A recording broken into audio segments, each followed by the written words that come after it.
¿Se puede ver?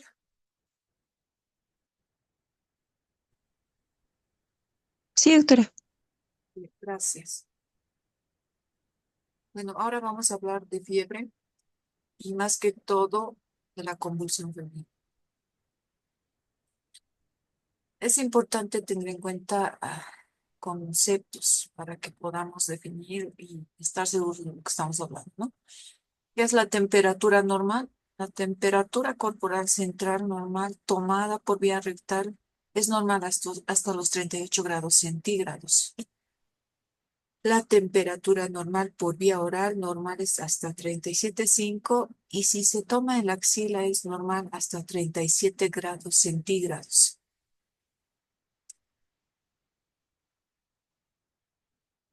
Como definición, ¿qué decimos de la fiebre? La fiebre es la elevación de la temperatura por encima de los niveles normales. Van a ocurrir como respuesta a un estímulo biológico inmediata controlada por el sistema nervioso central. Ahora hay distintos conceptos, como por ejemplo la fiebre sin foco. Cuando decimos fiebre sin foco, cuando la enfermedad dura menos de 72 horas y no se puede establecer la causa después de haber hecho una anamnesis y un examen físico completo.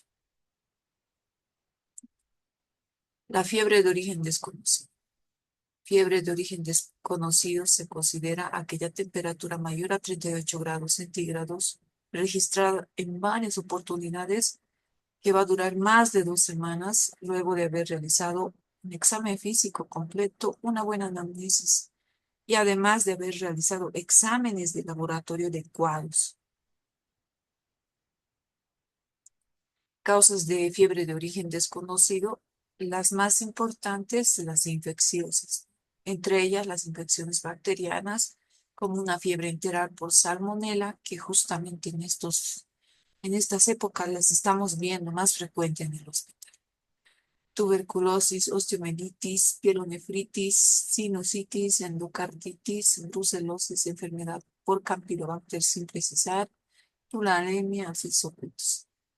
Bueno, en nuestro medio, nosotros, donde yo trabajo, incluso hemos encontrado niños con una osteomielitis también. Y no se sabía la causa, primero era una fiebre de origen desconocido y hasta que, después de haber hecho múltiples estudios, se llegó a este diagnóstico, ¿no? Las infecciones virales, enfermedades por citomegalovirus, hepatitis, mononucleosis infecciosa. Las enfermedades parasitarias puede ser malaria, toxoplasmosis, amibiasis, gastrointestinal.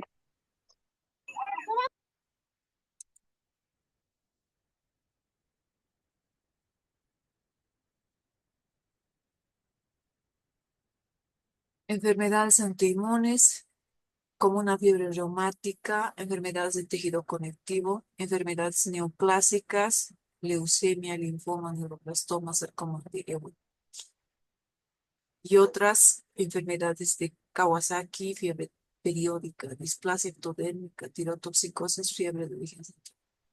Entonces, si ustedes ven, las primeras causas de fiebre de origen desconocido van a ser las de origen infeccioso y esto hay que buscar primero. Considerar parámetros normales. La temperatura normal rectal es hasta 38 grados centígrados. Entonces, a veces las enfermeras son las que se alarman, ¿no? Y cuando le controlan la temperatura rectal. Y el recién nacido tiene 38 grados. Y esto no se considera fiebre porque es normal. La axilar es normal hasta 37 grados, la oral hasta 37,5. Aquí lo que es importante tener en cuenta la etiología, ¿no? Si es infecciosa, puede ser de origen viral o bacteriana, y si no es infecciosa, puede estar asociada a deshidratación, justamente lo que habíamos hablado en la anterior clase, ¿no? Un niño con deshidratación puede debutar además con fiebre. Puede haber secundaria a lesiones traumáticas, por ejemplo, un trauma craneoencefálico, se puede debutar en niño con fiebre, justamente por eso. El sobreabrigo, esto se ve más que todo en lactantes pequeños o en neonatos, ¿no? Que la madre, y más que todo por el ambiente en que vivimos, le envuelven con varias mantitas y esto hace que el niño pueda tener fiebre.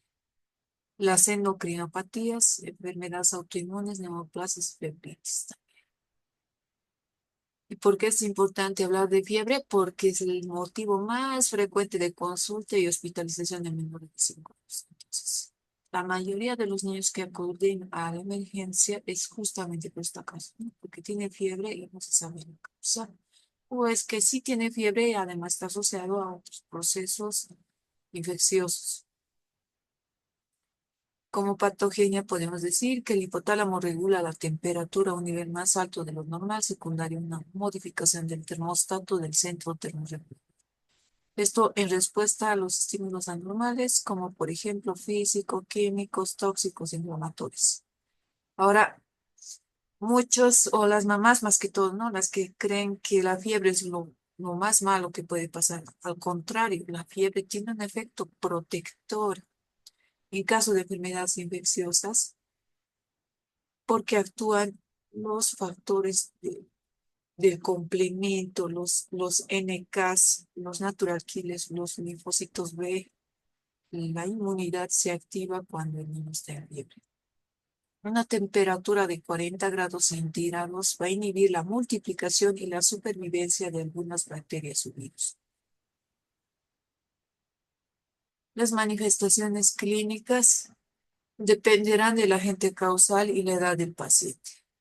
La elevación de la temperatura corporal de la respuesta es propia de cada paciente. Entonces, hay algunos niños que van a venir con malestar general, sudoración, irritabilidad, piel caliente, taquicardia, cefaleas, escalofríos, que se puede detectar clínicamente, o es que algunos solamente van a tener uno o dos de estas manifestaciones que estamos encontrando. Entonces, es importante considerar el control de los signos vitales cuando el paciente ha ingresado al servicio de emergencias.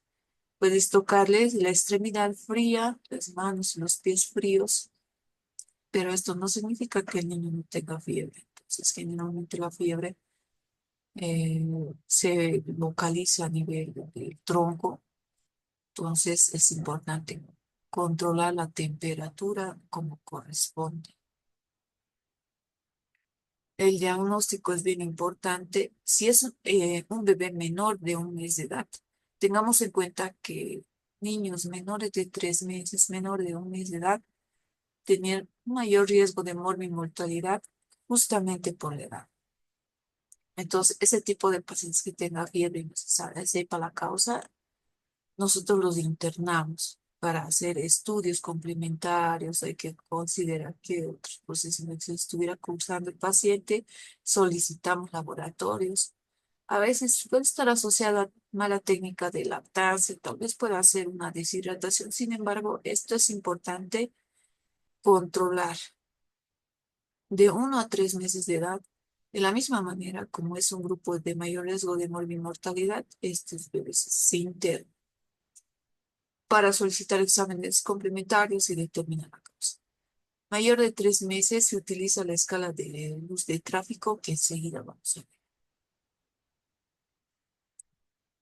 Entonces, cuando decimos que el niño mayor de 3 meses tiene bajo riesgo, riesgo intermedio o alto riesgo, por ejemplo, si el color, la piel y los labios tiene un color normal, entonces tiene bajo riesgo. Si tiene palidez informada por los padres cuidadores, entonces riesgo intermedio. Si la piel está con cianosis o palidez, el niño es un dato clínico de alto riesgo. La actividad del niño. Si el niño está respondiendo normalmente a los estímulos sociales, sonríe, está alegre, llanto normal, o sea, no tiene ninguna alteración, ¿no? O sea, está como suele estar, entonces de bajo riesgo.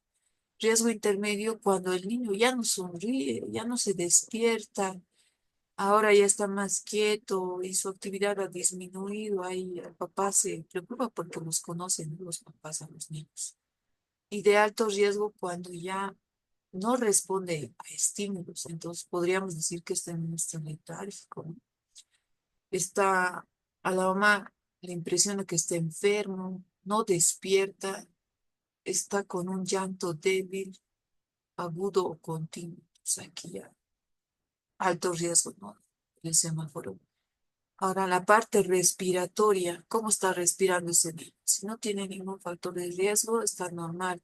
Pero de riesgo intermedio vamos a encontrar que el niño ya tiene aleteo nasal, tiene taquipnea, tiene hipoxemia, una saturación baja de acuerdo al control de saturación, una auscultación pulmonar, podemos encontrar inclusive crépitos aquí, ¿no?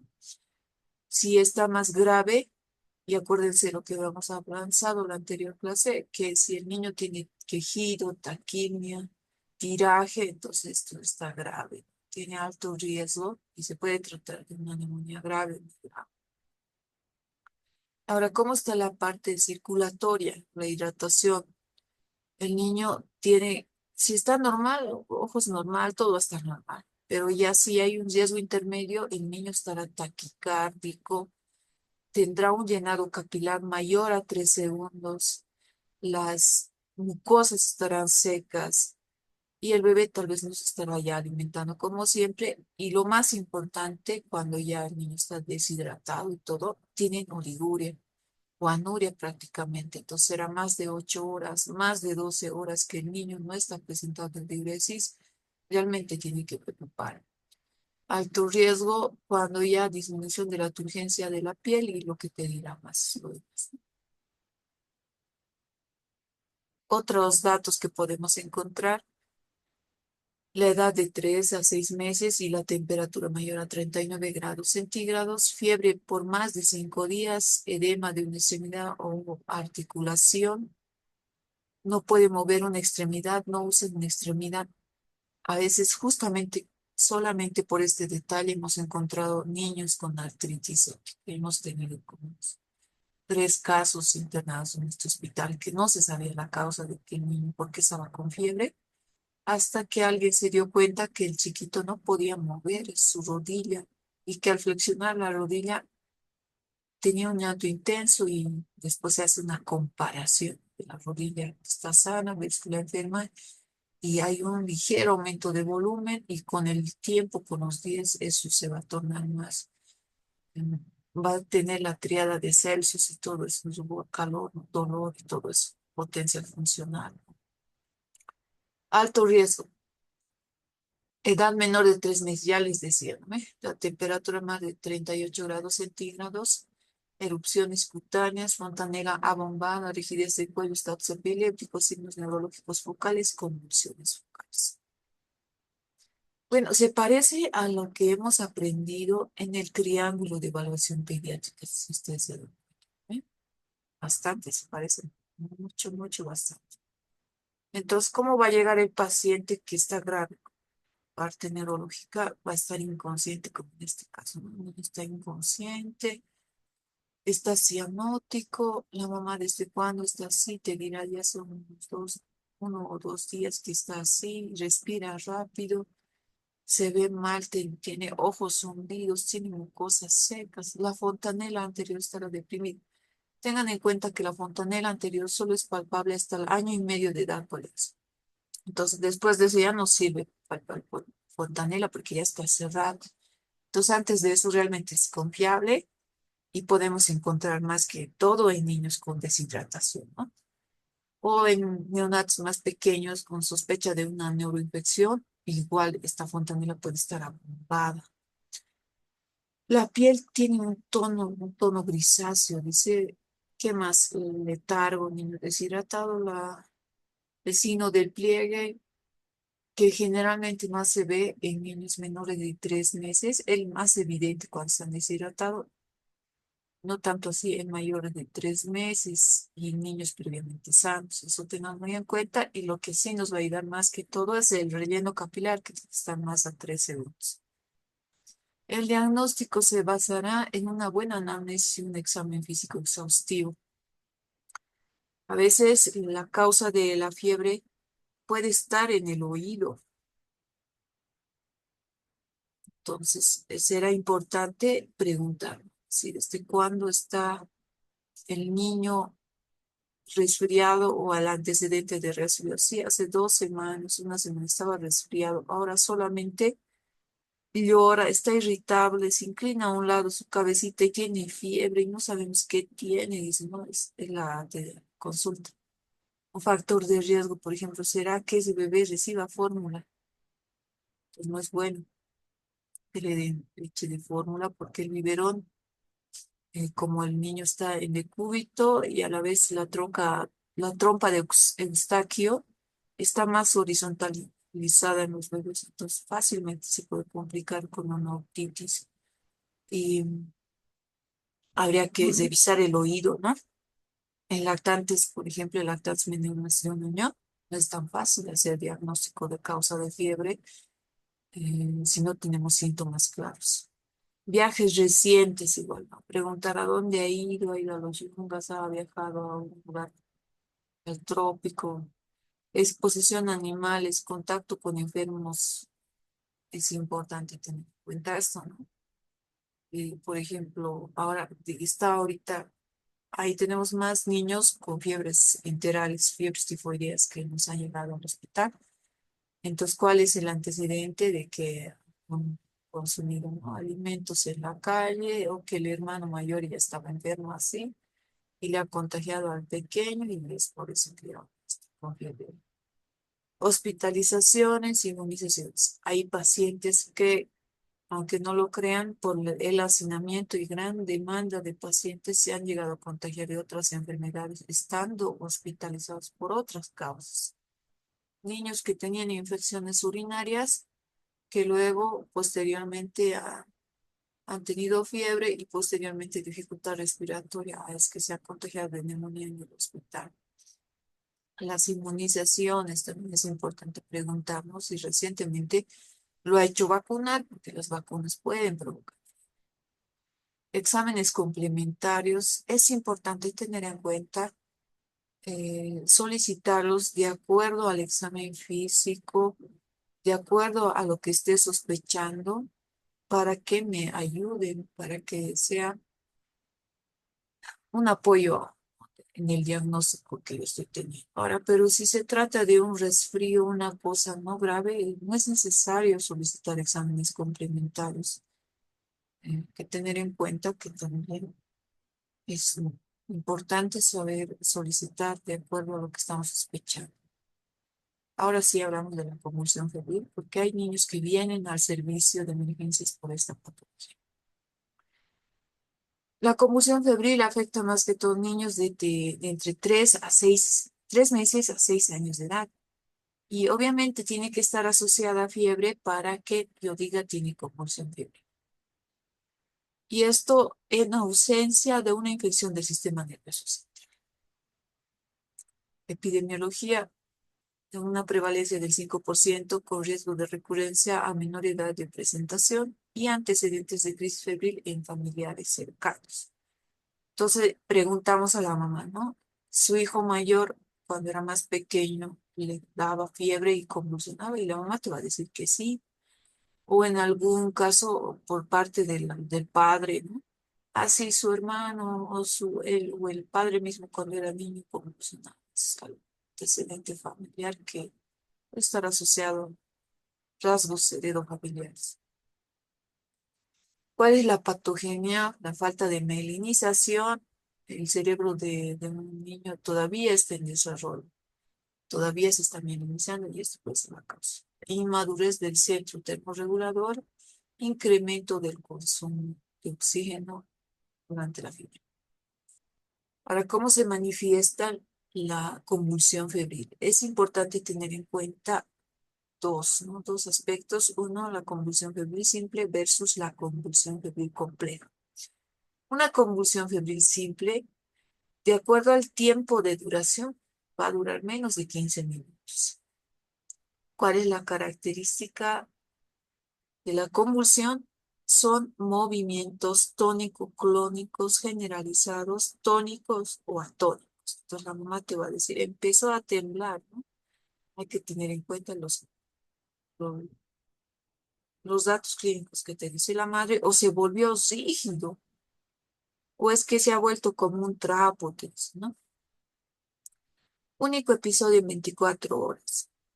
Esto es importante tener en cuenta.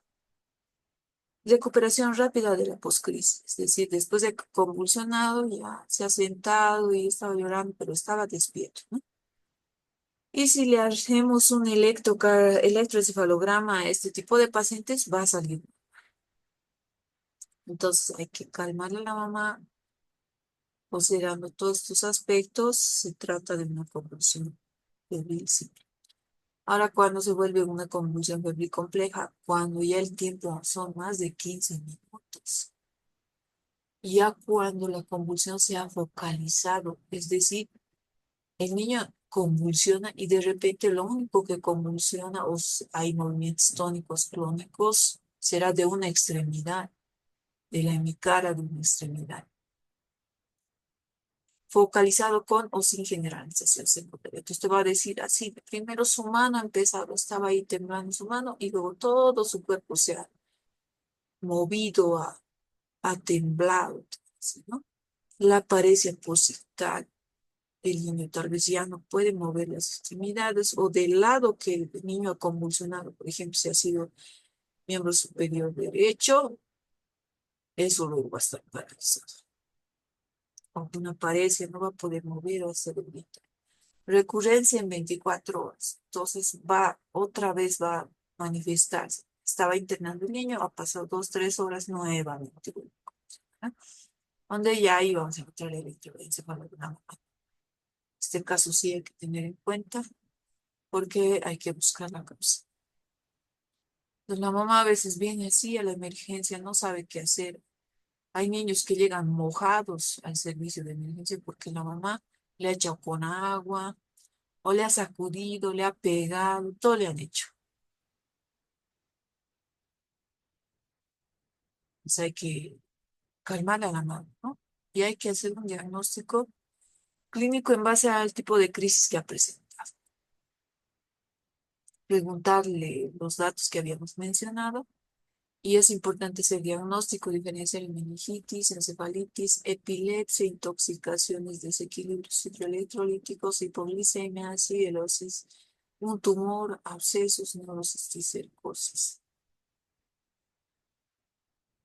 En la exploración física es importante buscar el foco de fiebre. Generalmente es faringio, ¿no? El niño está con tos, está con rinorrea y dolor de garganta y de repente empieza a tener fiebre. Entonces, ahí está el foco, no, no hay dónde perderse. Entonces, buscar el foco. Descartar infección del sistema nervioso central, signo de Kernin-Brunzinski, buscando los signos meningios de focalidad neurológica, lo que hagan sospechar una enfermedad de base. También es importante considerar si el niño tiene patología de base. Por ejemplo, este niño con parálisis cerebral infantil que ven en la imagen, entonces esto puede ser la causa. Tal vez algún alimento no le ha caído bien y de repente se subió la temperatura y la convulsión. Por ejemplo, es uno de un cisque, cuando le elevas el cuello, la cabecita, igual por el reflejo flexiona la extremidad. Signo de Kern, bien. Y con características de la convulsión, como estaban los ojos, como por ejemplo en este caso una retroversión. El tratamiento. Cuando llega a emergencias un niño convulsionando, lo más importante es primero colocarle en posición de seguridad. Posición de seguridad de cúbito lateral, porque ese niño puede que hace unos minutos atrás haya comido una sopa, haya tomado su tecito. Si no le colocas en posición de seguridad, ese niño se puede broncoaspirar y es peligroso. Entonces, de cúbito lateral. Para, para controlar la convulsión utilizamos diazepam. ¿Cuál es la dosis? De 0,3 a 0,5 miligramos. Dependerá de la vida. Generalmente la dosis de 0,5 utilizamos por vía recta. Entonces, incluso es una de las vías más eficientes que hace la enfermera. Puede diluir esa dosis con dextrosa al 5% y con una sonda acá que ustedes conocen administrar por vía rectal el medicamento.